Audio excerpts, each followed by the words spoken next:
defense spending, transportation, sea level rise. Tonight, a look at Hampton Roads' economic growth and the state of the region. This is What Matters.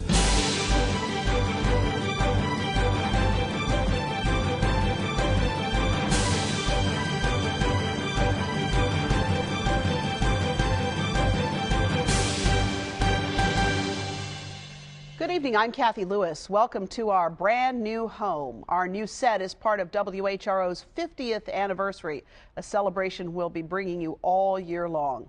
Tonight, we consider the state of the region, its biggest challenges and its opportunities. Every year for the past 11, ODU's President-Emeritus, Dr. James Koch, leads the publication of the State of the Region report. And Dr. Koch joins us tonight, along with Dana Dickens, who is the president and CEO of the Hampton Roads Partnership. They're embarked on a program called Vision Hampton Roads. Doug Smith is with us as well. He's vice president of Kaufman and Canoles Consulting, and he's been involved in the CEDS process, Comprehensive Economic Development Strategy. Thanks to all of you for being with us tonight. Nice to have you with us. Here. So, Dr. Koch, 11 years. It's a gorgeous publication that comes out every year and addresses some really critically important issues in the region. You really thought, I think, 3 were really sort of topmost and center for us. Well, I think that this is a report that is designed to make people think about issues, to engage us, not necessarily to tell us what we ought to believe, but to present factual analysis and the like, and then let people run with it from there. And this particular report, like many of them, has attracted a bit of attention on a couple of issues. But interestingly, the issues this year aren't even in the top 3 historically among those that attract the most attention. Major league sports, sand replenishment in Virginia Beach, things like that attracted more attention at the time. But the all-time attention leader is rising sea levels. Which you pointed out is I think you called that the problem of the 21st century, a real significant one for this community. Did your research, what did your research show around sea level rise? The conventional wisdom is that we are the second leading locality in the country other than New Orleans affected by sea level rise. Yeah, over the last century, sea levels have gone up something like 18 inches in the region. If that happens again, then just even ordinary storms are going to be absolutely disastrous for us. This is a combination of actually the ocean rising and also the land is sinking. We're sinking at the rate of maybe 4 or 5 inches a century, and so that's a problem for us. And the reason this is such an attention getter is it really does strike at people's economic livelihoods and real estate values and things like that, but also because some people, frankly, don't think it's occurring. And that is a piece of the story here, too, in terms of reaction and response to it, because inevitably it gets linked to climate change, and then there's a whole conversation about the situation with climate change, and some people don't believe that's a fact either, so there we are. But if you look at it just on the face of it, and if you put the ruler in the water, things are going on with sea level rise. And if we look as well at just some of the insurance claims from some of these recent storms, it seems there's a pretty compelling story regardless of what you think about what causes it, just in terms of the fact of it.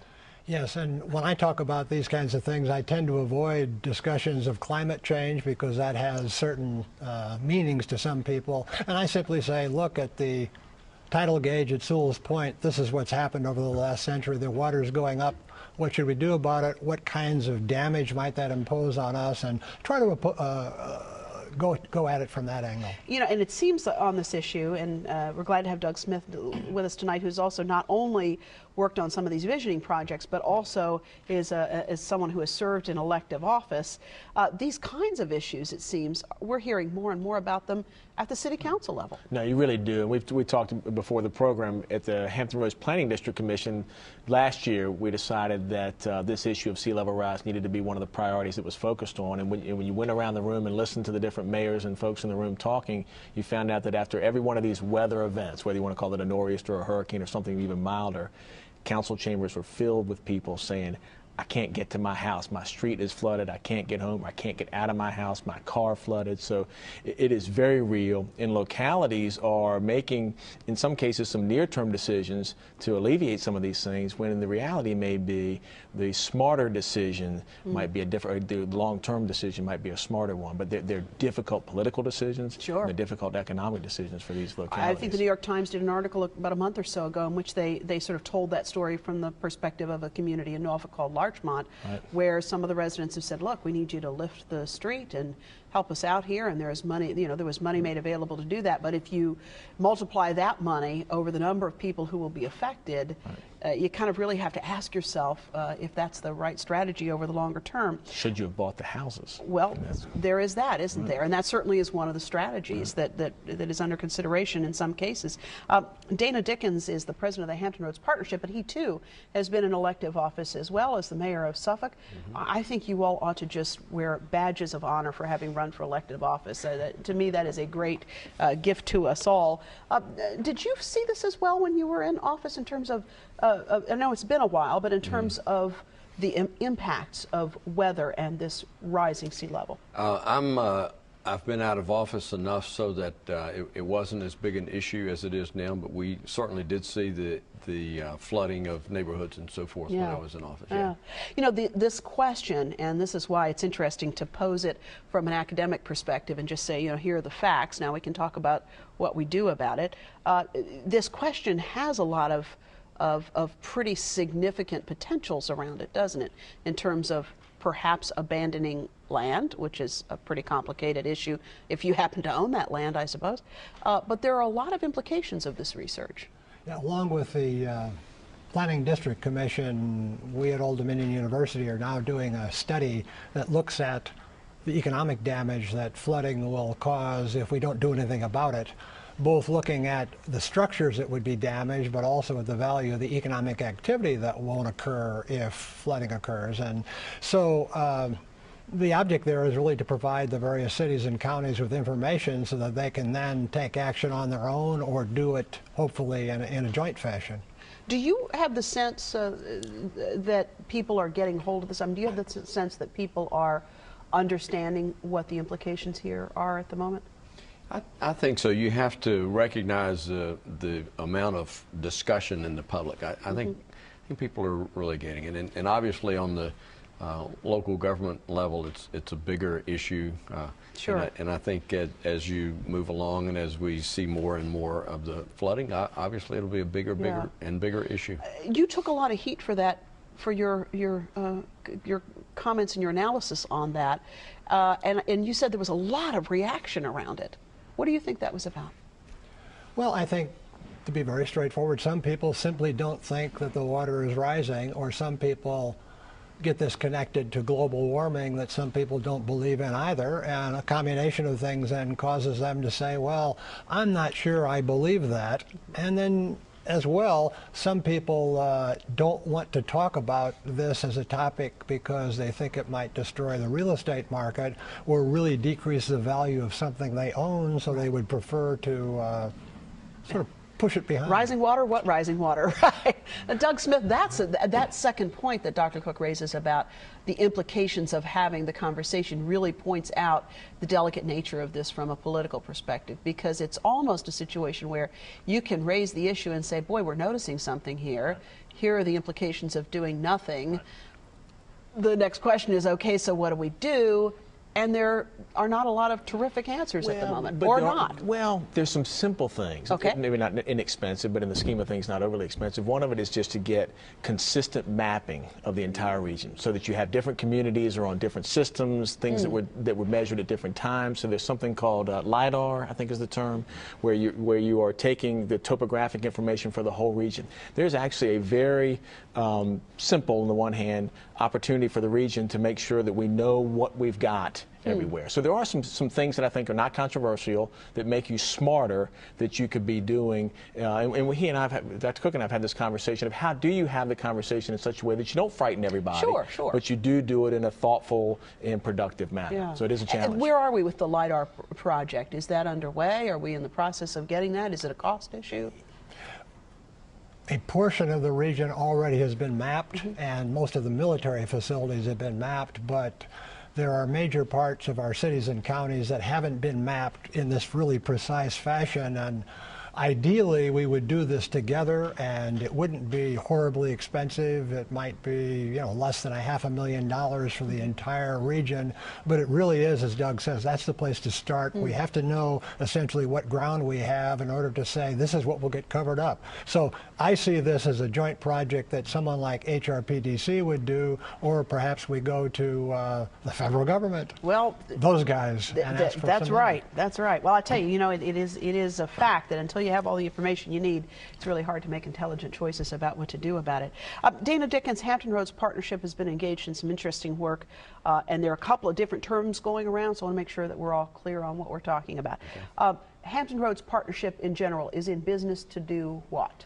The Hampton Roads Partnership's mission is to make Hampton Roads more competitive. Okay. The partnership's 125 members. It's made up of chief elected officials of all 17 counties and cities in the region, business leaders, university presidents, labor, and military, the major commanding officers of the military, all on the board.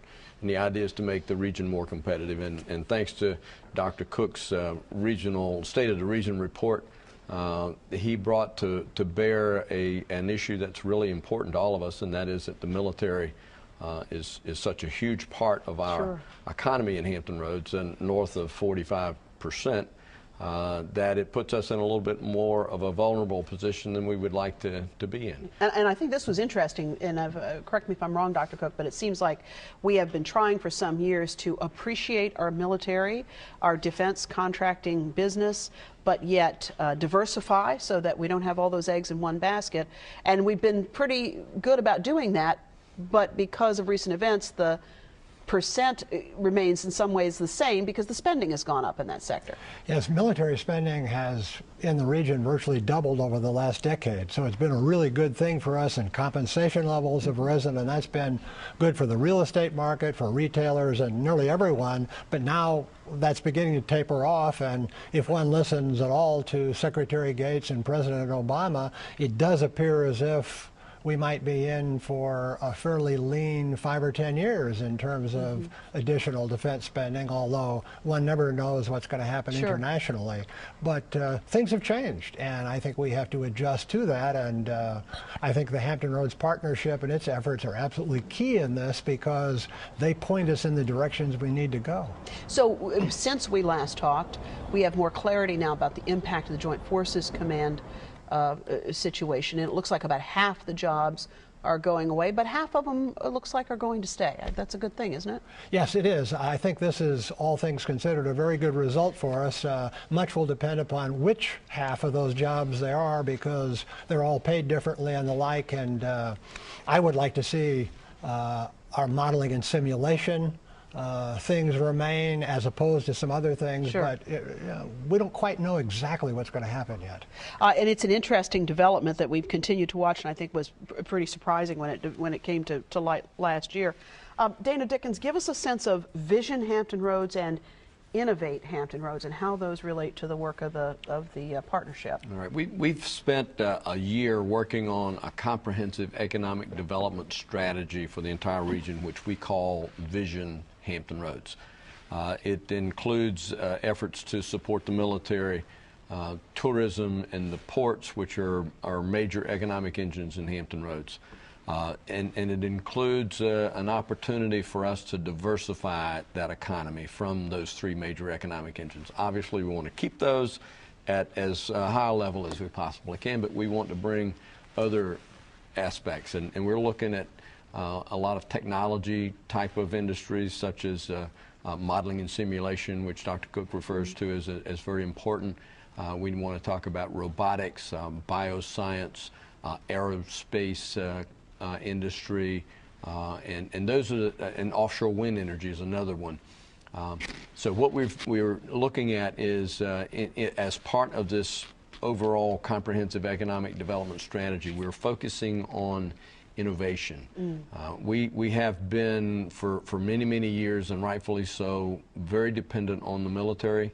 and we have a military orientation, a military state of mind, if you will. And what we want to do is change that a little bit to more of an innovation attitude and focus on these industries that I talk about. And Doug Smith, there's some. You did a lot of work on this process, on the SEDS process, Comprehensive Economic Development Strategy, and boy, you know, there's a lot of reason to go for those kinds of jobs, isn't there, in terms of the dollar value that they bring into the region and the education level. There really is. It really, Kathy, for me, it's about the region taking control of its economic destiny. You know, when you think about the military, the tourism, the port, largely the growth of those things is out of our control. It's influenced by global matters. But when you deal with the things that Dana's talking about, which is the innovation-led economy, that's where the real jobs are being created. That's where the high-paying jobs are being created, and there are terrific models in other communities that we've looked at. There's a model in Albuquerque called TVC. It's been around for 10 or 15 years, doing a lot of what we're talking about doing with Innovate Hampton Roads. TVC, Technology Ventures Corporation, or something. I think that's it. A community much like ours, less than 1 million people, a couple $100 million in research and development that takes place. They've generated 113 companies, 13,000 jobs, and something like a 1.1 or 1.2 billion dollars of investment. That's when we want to nurture the core economy, but that's how we're going to grow our economy, and that's how we're going to really take control of our economic destiny. And so, what are these people who are in the prospect of sort of spinning off this technology? What do they tell you this region needs to be successful in that regard? Because there's a lot of ground to cover between, hey, we've got some technology, it'd be great to privatize it, and having a company up and ready to go. It's a variety of things, but in simplest terms, I think what Innovate is talking about, Innovate Hampton Roads is talking about connecting people and ideas and resources money.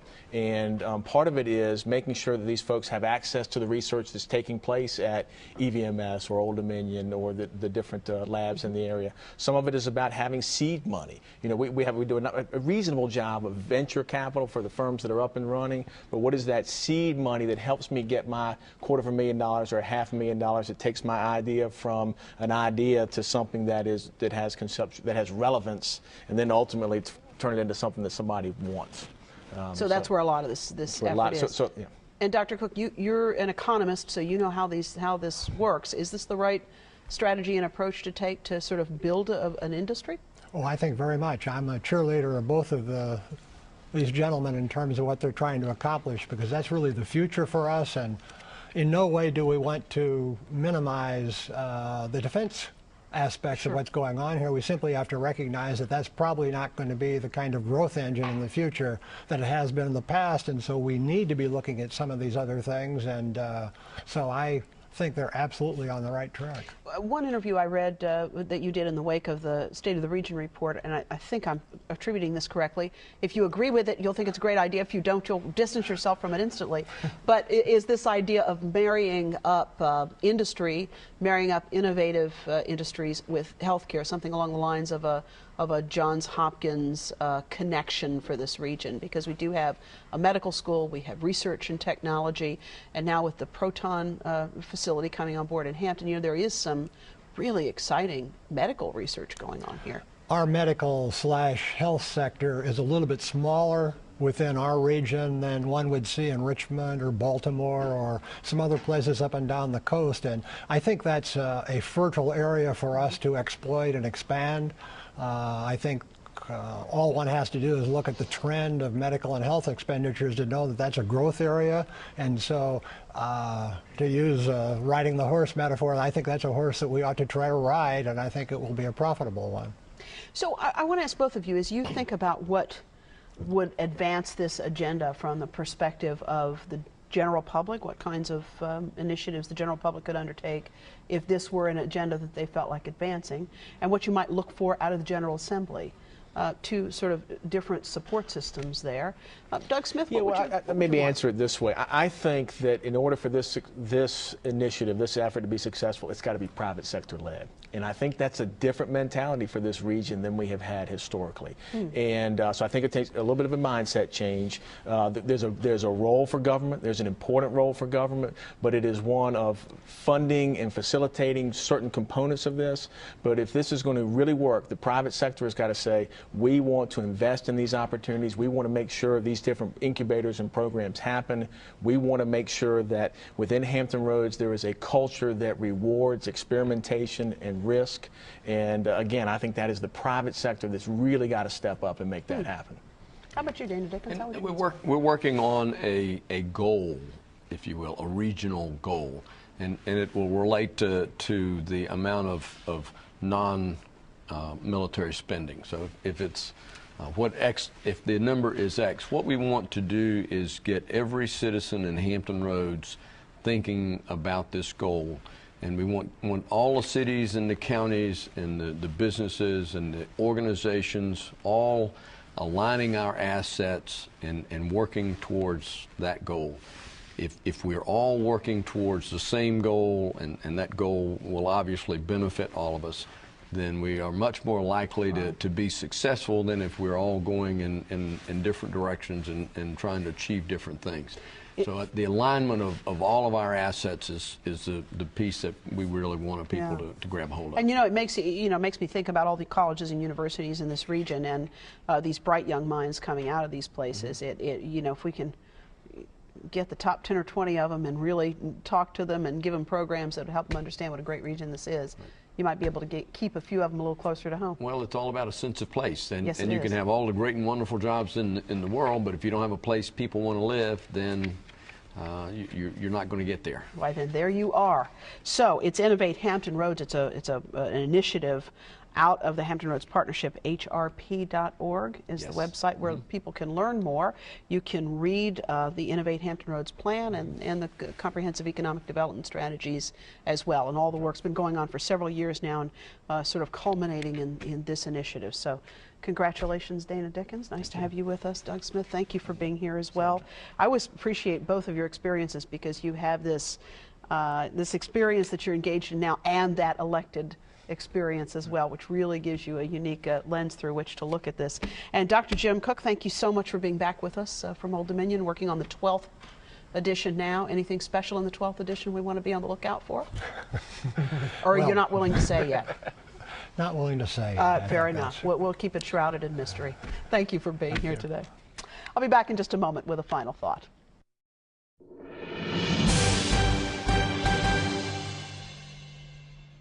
As 20 families care for injured loved ones and bury the dead, our need to make sense of the senseless is leading us to some passionate conversations about what led to the tragic events in Tucson last weekend. It is true that those who walk among us, not quite as grounded in reality as others, can see images and hear the constant drumbeat of anti-government rhetoric, not as the exercise of a free nation, but as another voice clamoring for attention. And it should be noted that research demonstrates it's not mental illness that most often leads to violence, it's drugs and alcohol added into the mix. But I would suggest that there are some other stressors on this story as well. News media that have 2 minutes of information to cram into an hour's worth of programming. A flourishing radio format on the AM dial that diminishes and caricatures government and public servants. The frustrating reality for families dealing with people who have signs of mental illness, particularly when resources are slim and reporting requirements and personal liberties come into close proximity. But the truth is we can do more than wring our hands and tisk the course of the rhetoric. We actually have the capacity to change the environment. When someone says they're concerned about freedom and liberty, what would happen if we gently and genuinely asked about that concern? How do you see your freedom limited? How do you see your liberty at risk? Until we're able to talk with each other and genuinely listen, we're probably not going to see much of a change. I've always believed that we have the power to change this situation if we change how we talk to each other. And we might actually be able to have some real conversations that might lead to real solutions to the real big challenges that face us. Until we create an environment where adult, rational, calm, fact-based, feeling-honoring conversation is what we have, we'll have more of these stories to report, and we will continue to be stymied by situations like sea level rise and the diversification of our economy. We'll also continue to be treated to polarizing conversations 24 hours a day. And that's a steady diet that just isn't healthy for anyone. So what do you think? Let us know at our website. That's whatmatters.tv. You can watch this or any of our past programs right there at whatmatters.tv, and we're also on YouTube as well. I never thought I'd see the day that we were on YouTube, but hey, it is 2011. You can also join us on Facebook. You can contact us and sign up for our weekly newsletter. It's positively frightening how many ways there are to find us now that I'm thinking about it. As soon as we know what we're up to in our shop and what we have in the works for you, we'll be sure to post it at all of those different media opportunities for you. Weekdays at noon on the radio dial. I hope you'll join us for some local conversation. That's where you get to call in and talk with us on 89.5 WHRV FM. It's live at noon. We'll take your calls and be very happy to have you in the conversation. Thanks again for watching. I'm Cathy Lewis. We'll see you next time for another look at What Matters.